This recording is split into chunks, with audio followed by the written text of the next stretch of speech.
Taurus, welcome. Hi, my name is Tiffany. This is the Feminine Inquisition. We're doing your reading for the month of July. A lot to cover. I hope that you're well and that I'm starting with you. Okay. I usually leave Virgo, Taurus, and Capricorn for the last signs that I do. I don't know why. It just happens that way.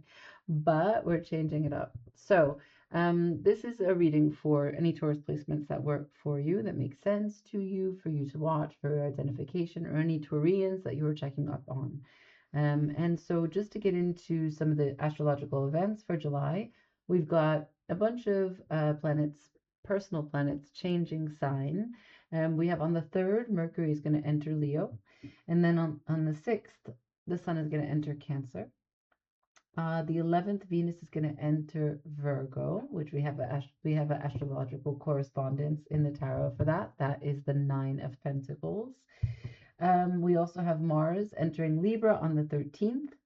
The 23rd, the Sun enters Leo, and Mercury enters Virgo on the 29th. Okay, so one of the things that I think I should bring to your attention is that Jupiter has moved. Well, for the month of July, it will be in the past, right? Because it moves into Leo as of June 30th. I think that will be kind of a big deal for many of us. Leo is a great manifester, and they offer that as their wisdom to the rest of the collective zodiac signs. So hopefully we can draw on their luck to be expansive in our own manifestations. So for today's reading, I'm going to use the karma cards in line with that manifestation. These cards are separated between sign, house, and planet, and they have, and you'll see, some inspirations that we'll use as guidance for the reading. So let's just get into it, okay?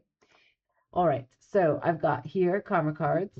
They are, again, separated into house, sign, and planet, and each of the cards can be read upright or reverse. But let's just say that every time it lands in the way it lands is completely upright for the reading that you're looking for, okay? So just so that we can do it on camera, you can see that it is a mixed bag of what is available on top and what isn't. So the writing on these cards, if you're interested in this deck, are blue for what's conscious, red for what's in the subconscious, mental, spiritual, and physical ways in which the information, messages, and or impacts can be created at this time in your life. One more. Okay? All right. So for Taurus, please, what are we working with? Thank you. So I have the 10th house, and I've got it with the subconscious on top, which means that there's something underlying, something in the shadows, something that is low level, not on your awareness, that you could be putting off, right? I don't know. Here's the impulses, okay? The insinuations, the intentions, and or inspirations.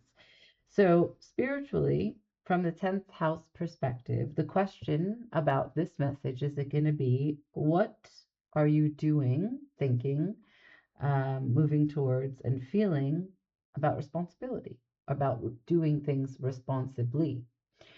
Mentally, your questions revolving around success. Physical, become a person of power and status. Okay, so the 10th house, as you know, is ruled by Capricorn. It's at the highest point of the chart, all charts.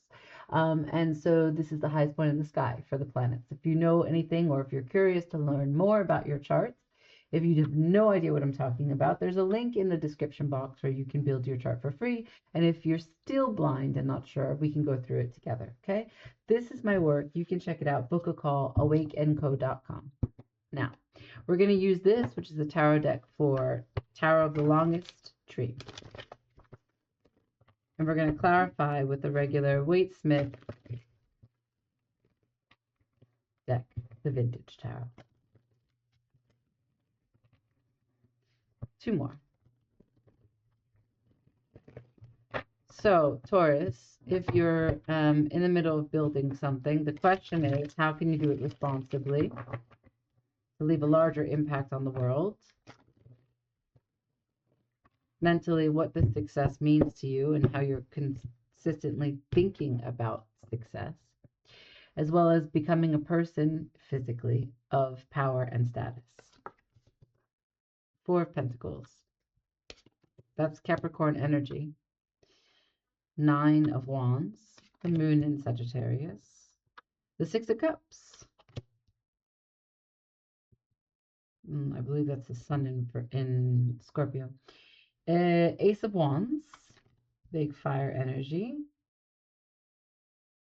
And the Four of Cups. I want to take six. 1 second. One more. The Knight of Pentacles. Okay. Bottom of the deck, Three of Wands. There's the manifestation. Okay. So waiting because you've already done something. That big idea came through and it's still very much coursing through your veins. And you are in a process of holding on, staying the course.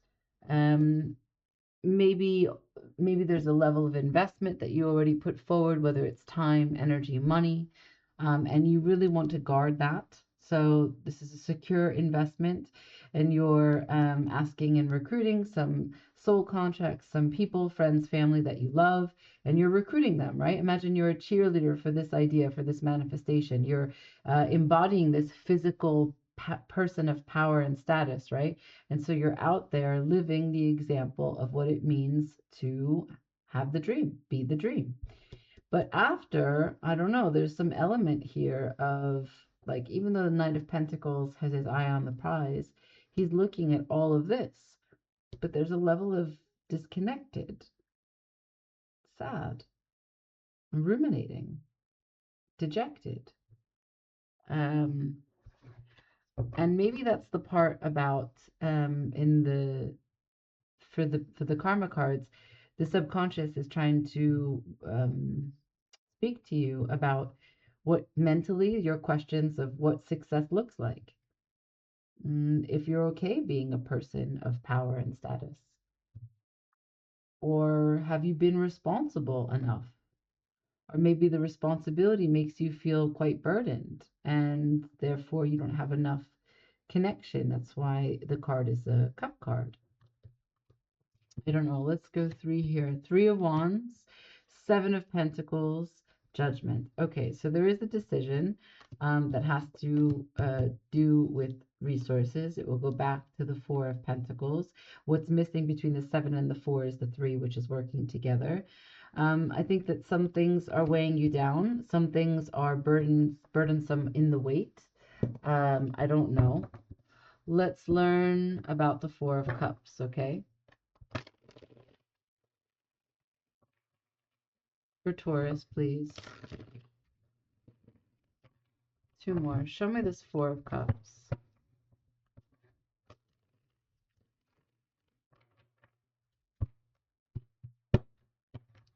What is this Four of Cups for Taurus?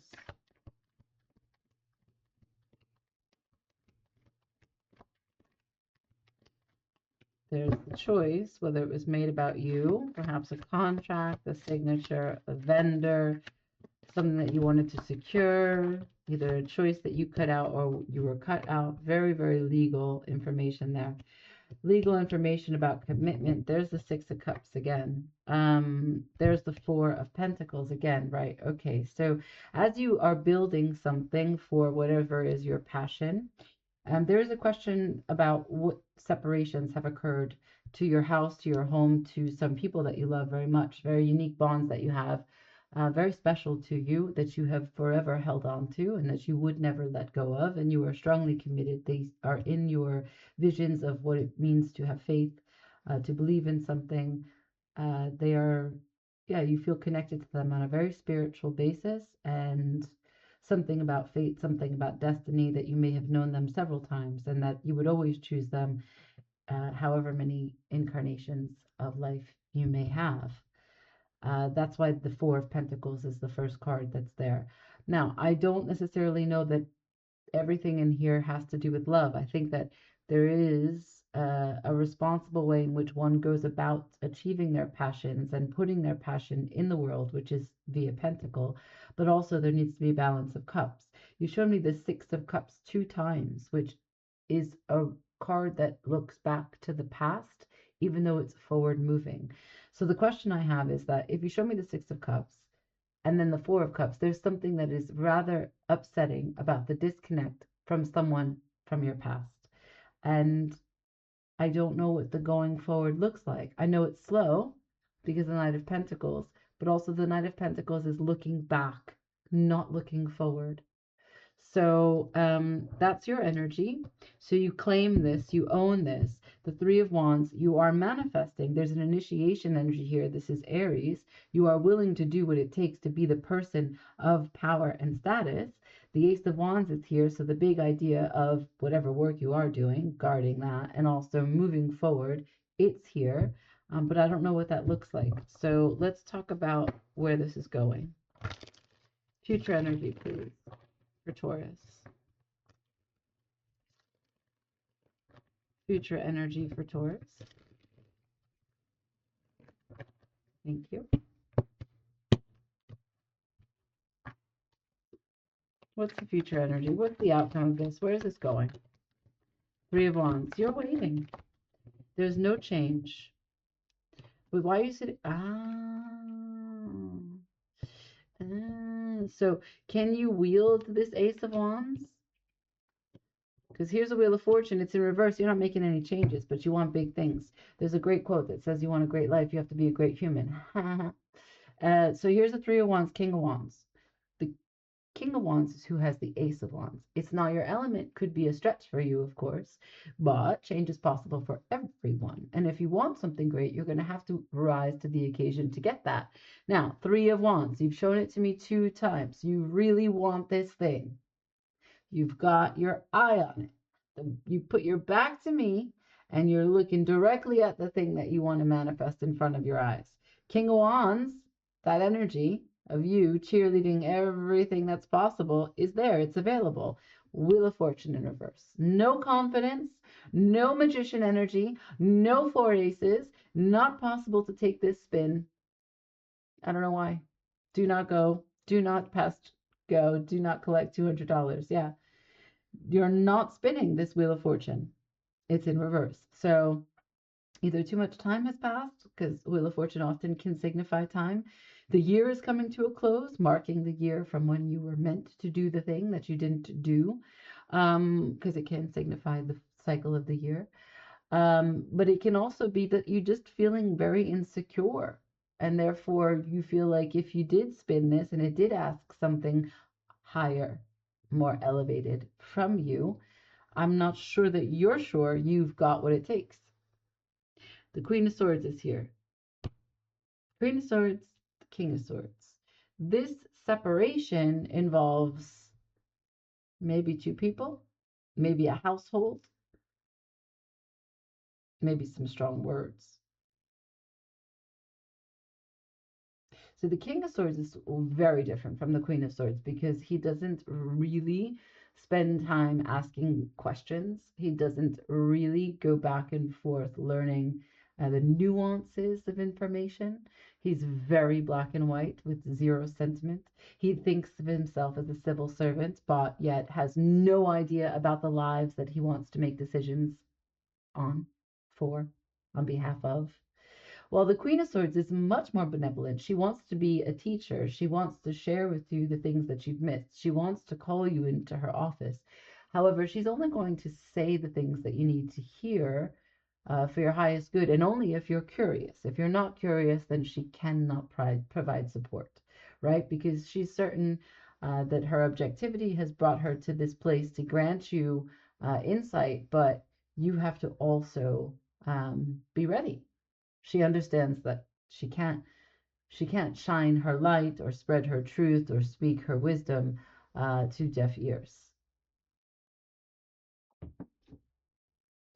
And she does see the thing for all that it is. So it begs the question then, well, judgment. It begs the question then, what Venus in Virgo, there it is.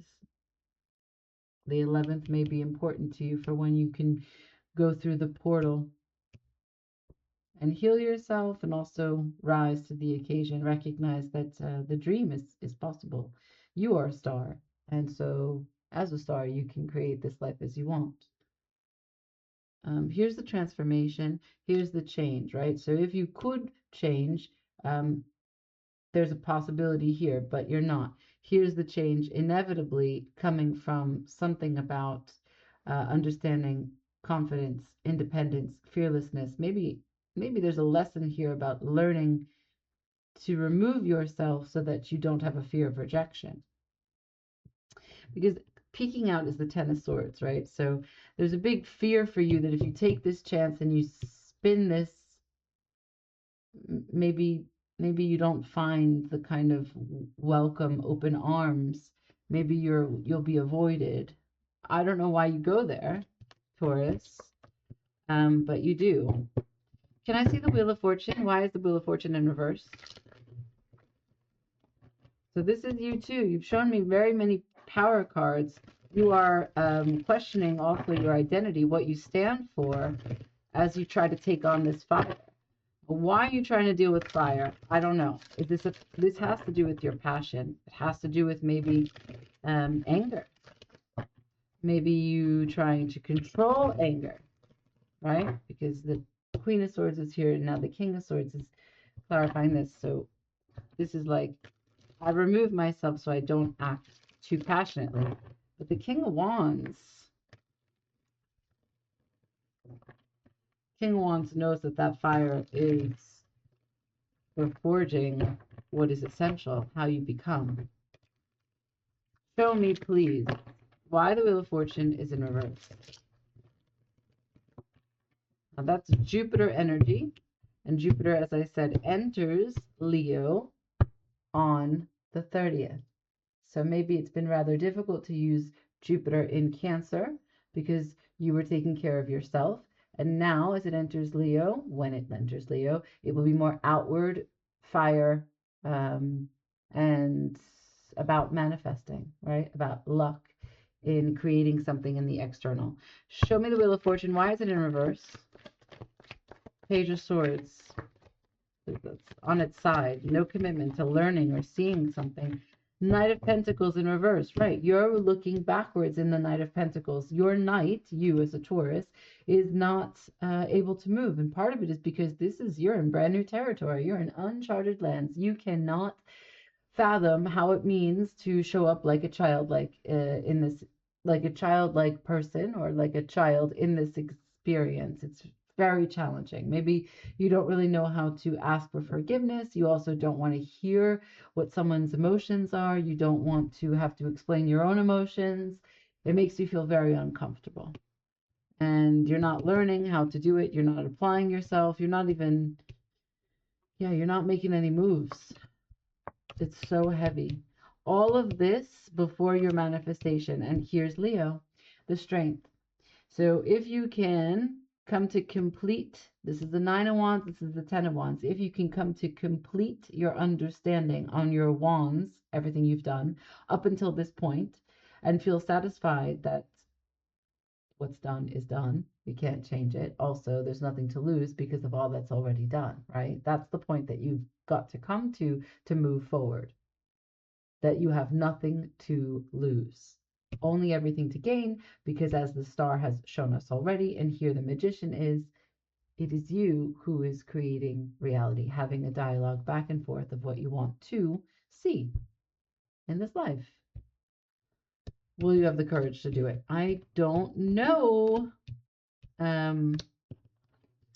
So I wonder. I saw 1919 on the clock. 19 is the number of the sun in tarot. And so that means that the sun is shining on you for you to find what you missed, to see what you can clean up, to learn something new. The sun is a breakthrough in consciousness. So it's the ability to see things in a way that you haven't yet. At the bottom of the karma deck, it is the 6th house, right? So that also has so this is the unconscious, the subconscious on the top. This has the conscious. And the questions here are for spiritual, what is service to others? For mental, what is good for us? For physical, it's your work. So I do think that this is a mixed message, Taurus. Like, part of this is work. Part of this is that because of work being your focus, it's been difficult. This is your moon.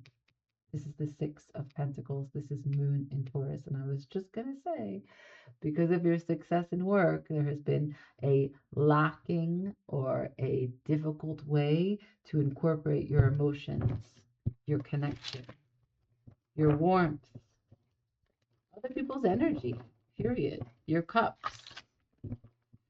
So show me, please, last message for Taurus. 3 cards, please. There's the mask.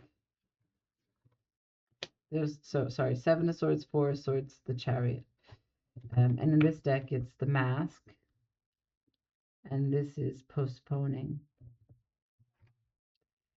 8 of Swords. Postponing what?